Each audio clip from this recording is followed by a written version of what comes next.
Dear students, today we will discuss that is the precipitation titration. Precipitation titration that is as good as aqueous titration or non aqueous titration. मतलब हम वही concept लागू करेंगे जिस तरह से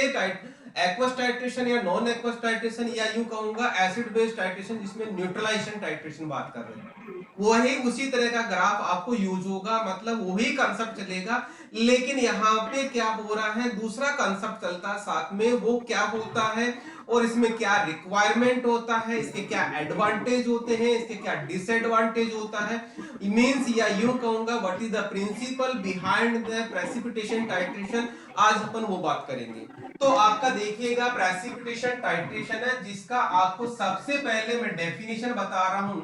definition हमारा क्या है titration which involve formation of precipitation precipitation का फॉर्मेशन हो रहा है ऐसी टाइट्रेशन को हम प्रेसिपिटेशन टाइट्रेशन बोलते हैं लेकिन वहां पे होता क्या where titrant react with analyte and form insoluble precipitate keep in mind insoluble precipitate यदि मैं आपको इसमें एग्जांपल के तौर पे मैं बात करता हूं तो ये हमारा ब्यूरेट हो गया जैसा आपको पता है ये आपका कॉनिकल हो गया इसमें हमने टाइट्रेंट के तौर पे हमने जो सॉल्यूशन लिया that is AgNO3 solution AgNO3 solution और यहाँ पे हमें एनालाइट लिया है सोडियम क्लोराइड जिसको हम एनालाइट बोल रहे हैं तो AgNO3 की रिएक्शन जिसको हम बोलते हैं AgNO3 का मतलब हो गया ये हो गया सिल्वर नाइट्रेट हो गया और ये हो गया आपका सोडियम क्लोराइड इस सोडियम क्लोराइड की रिएक्शन हो रही है और यहाँ पे सोडियम क्लोराइड के साथ में सिल्वर क्लोराइड क्या हो रहा है एक प्रेसिपिटेट बन रहा है जो वाटर में इनसोल्युबल होता है keep in mind water insoluble होता है ये वाटर इनसोल्युबल होना चाहिए ध्यान रहे जो भी प्रेसिपिटेशन टाइट्रेशन है जो प्रेसिपिटेट बनता है नीचे एरो का मतलब है प्रेसिपिटेट बन रहा है और प्रेसिपिटेट वाटर इनसोल्युबल होना चाहिए ये रिक्वायरमेंट है ओके ये हो गया इसी तरह से मतलब AgCl का प्रेसिपिटेशन बन रहा है तो हमारा यहाँ पे जैसे हम इसमें AgCl डालेंगे सो AgNO3 डालेंगे प्रेसिपिटेट होगा हम एक प्रॉपर यहाँ पे इंडिकेटर भी ऐड करेंगे जिसकी वजह से हमें ये पता लगेगा कि यहाँ पे रिएक्शन कंप्लीट हो गई है ओके अब वो इंडिकेटर कैसे काम करेगा अपन बाद में बात करेंगे ध्यान देना अब यहाँ पे सिमिलर कोई रिएक्शन बात करूं तो सिमिलर वो AgNO3 की तरह मैं KCl लगा देता हूं तो AgCl और KNO3 बन जाता है यहाँ पे जो हम बात करेंगे ये नॉर्मल वे में जो AgNO3 ले रहे हैं एज ए टाइट्रेंट या इस तरह से उसको हम क्या कर रहे हैं प्रेसिपिटेटिंग एजेंट बोलते हैं जब AgNO3 हम प्रेसिपिटेटिंग एजेंट लेते हैं तो उस टाइट्रेशन को बोलते हैं अपन अर्जेंटोमेट्रिक टाइट्रेशन Ag से याद रखना अर्जेंटोमेट्रिक टाइट्रेशन ये हो गया आपका इसका ध्यान रहे ये इंपॉर्टेंट है अर्जेंटोमेट्रिक टाइट्रेशन कौन सी कैटेगरी में आता है that is belongs to precipitation titration because use of AgNO3 solution फिर उसके बाद में हम किसके रिएक्शन करा रहे हैं जो एनालाइट है एनालाइट ये वाले हो गए जिसमें दूसरा पॉइंट है ये वाला तो NaCl और KCl को हम क्या बोल रहे हैं एनालाइट बोल रहे हैं और यहाँ पे जो AgCl बन रहा है उस AgCl को हम क्या बोल रहे हैं प्रेसिपिटेट बोल रहे हैं जो वाटर में इंसोल्युबल है ये हो गया आपका एक जनरल प्रोसीजर अब मतलब प्रोसीजर का मतलब यहाँ पे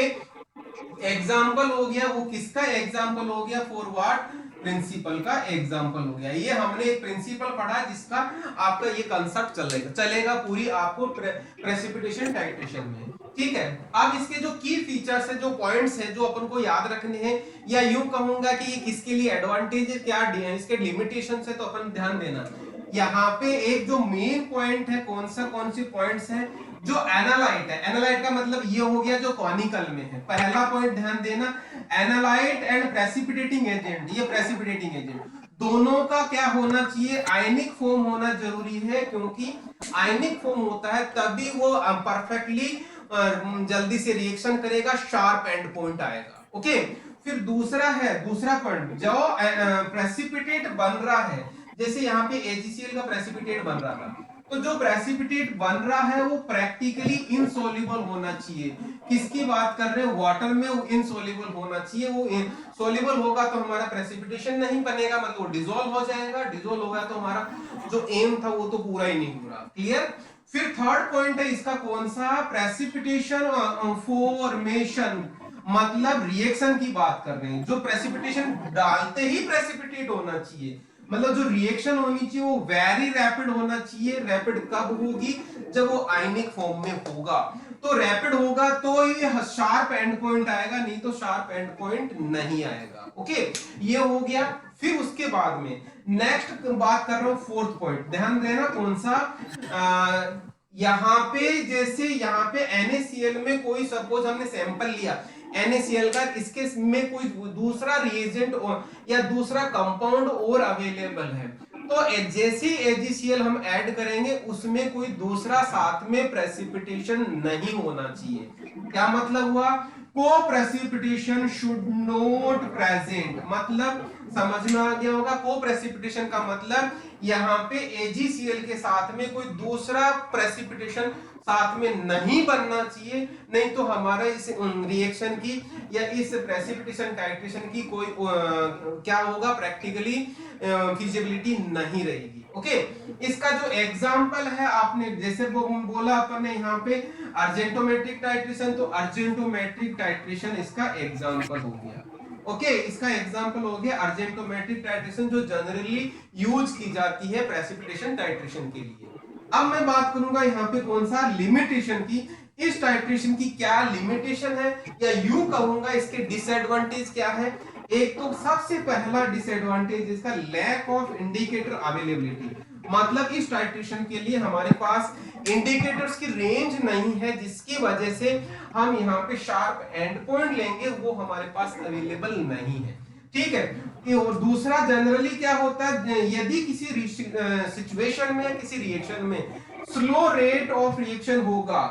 स्लो रेट ऑफ रिएक्शन होगा तो एंड पॉइंट शार्प नहीं आएगा। जो एंड पॉइंट बनेगा, जो एंड पॉइंट आएगा वो शार्प नहीं आएगा, और वो रिक्वायरमेंट टाइट्रेशन की सबसे पहली है, मतलब एंड पॉइंट शार्प होना ही होना चाहिए। क्लियर। फिर इसके बाद में थर्ड पॉइंट रहता है कौन सा, जनरली ये देखा गया है प्रेसिपिटेशन टाइट्रेशन में कि को प्रेसिपिटेशन बन जाता है, तो को प्रेसिपिटेशन हमें रिक्वायर्ड नहीं होता, को प्रेसिपिटेशन इसकी लिमिटेशन हो गई। क्लियर। और नेक्स्ट आता है फोर्थ, जो आपको बता रहा हूं, अर्जेंटोमेट्रिक टाइट्रेशन जनरली इसकी जो यूज होती है, लेकिन अर्जेंटोमेट्रिक टाइट्रेशन में सिर्फ जनरली एनाइंस का ही हम क्या कर सकते हैं, डिटर्मिनेशन कर सकते हैं, means only determination of anions that में बी क्लोराइड, ब्रोमाइड,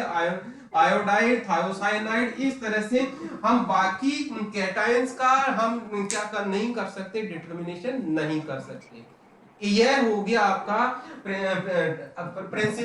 ये क्या हो गया आपका प्रेसिपिटेशन टाइट्रेशन, जिसमें हमने क्या पढ़ा, इसका डेफिनेशन, इसका हमने प्रिंसिपल, ये आपका प्रिंसिपल हो गया, इसके जो मेन पॉइंट है, पॉइंट की फीचर्स, या यूं कहूंगा इसकी जो रिक्वायरमेंट है वो बताई हमने, रिक्वायरमेंट के बाद में इसकी जो लिमिटेशन है हमने वो डिस्कस की। ये हो गया आपका initial introduction of precipitation titration. Okay.